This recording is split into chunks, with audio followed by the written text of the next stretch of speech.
Carlos was a renowned photographer in a small town nestled among vast forests and towering mountains, known for capturing the raw beauty of nature and the intricacies of daily life.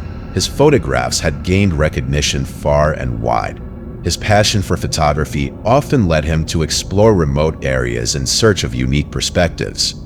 It was his love for adventure and the thrill of discovery that drove him to plan an excursion deep into the forest, to a place only spoken of in whispers by the locals.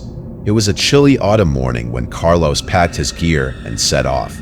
The forest was alive with vibrant hues of orange, red, and gold, the crisp air carrying the earthy scent of fallen leaves.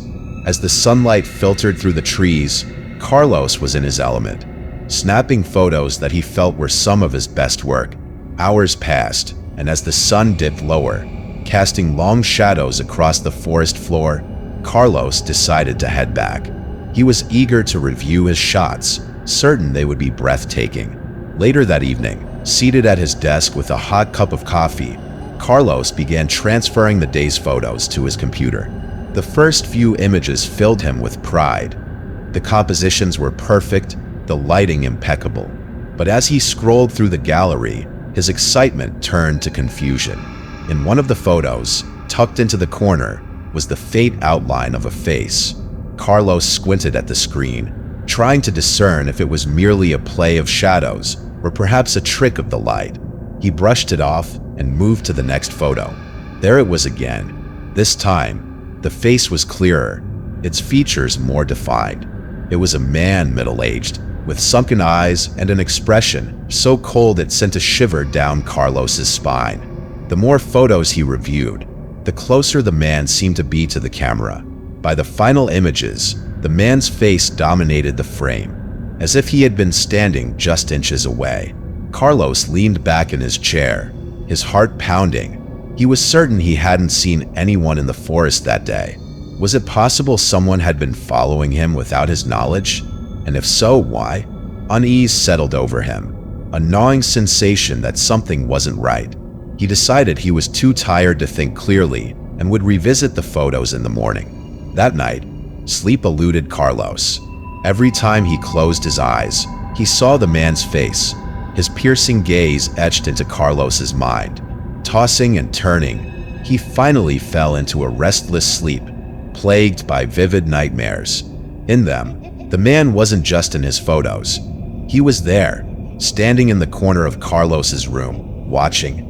The following morning, exhausted but determined, Carlos decided to confide in his closest friend, Juan. Juan was also a photographer and had accompanied Carlos on many shoots over the years.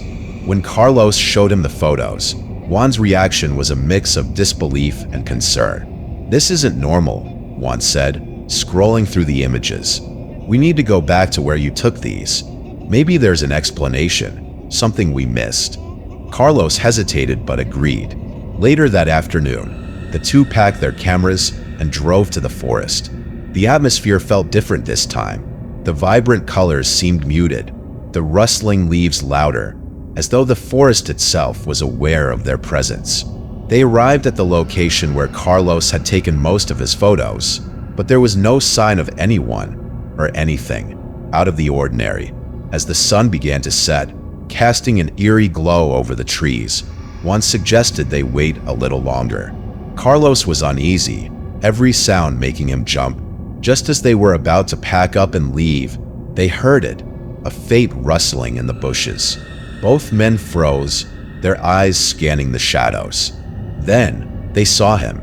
The man from the photographs stepped out from behind a tree, his movements slow and deliberate.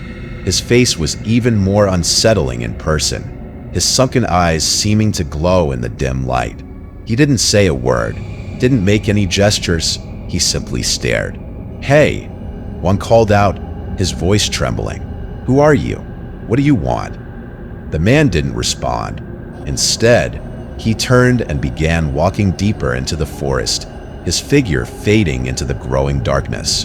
Without thinking, Carlos and Juan followed him.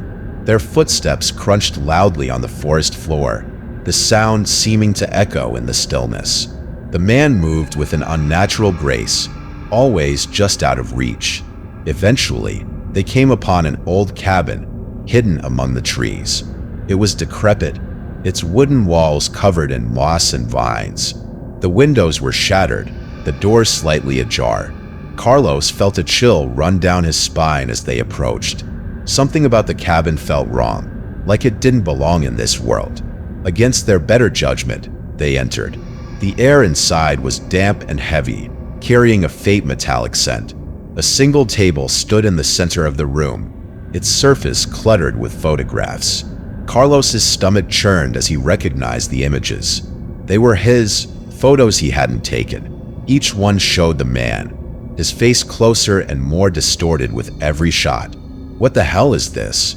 one whispered, his voice barely audible.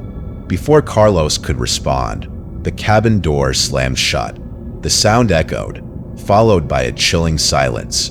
Then, they heard it, a low, guttural growl.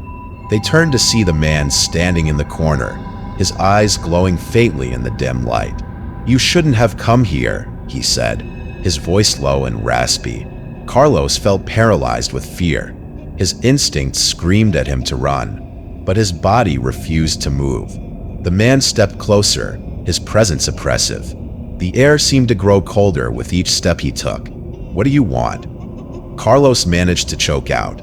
The man tilted his head, a cruel smile spreading across his face.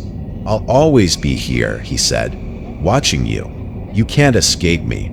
One grabbed Carlos's arm, snapping him out of his daze.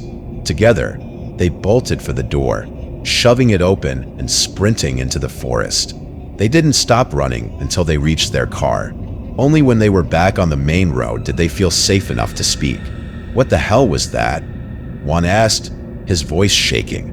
"I don't know," Carlos replied, his mind racing, "but I don't think it's over." In the days that followed, Carlos tried to put the incident behind him, but the man's presence seemed to linger. Every time Carlos picked up his camera, he felt a pair of unseen eyes watching him. The nightmares returned, more vivid than before. He began seeing the man in reflections, in shadows, even in crowds of strangers. Desperate for answers, Carlos and Juan decided to return to the forest one last time. But when they arrived at the location, the cabin was gone. There was no trace of it or the man. It was as if neither had ever existed. To this day, Carlos doesn't know who or what the man was. Some say he was a spirit, a manifestation of Carlos's fears. Others believe he was a warning, a reminder that some things are better left undiscovered. Whatever the truth, Carlos knows one thing for certain. The man is still out there, watching. And every time Carlos lifts his camera, he wonders if he'll see that face again.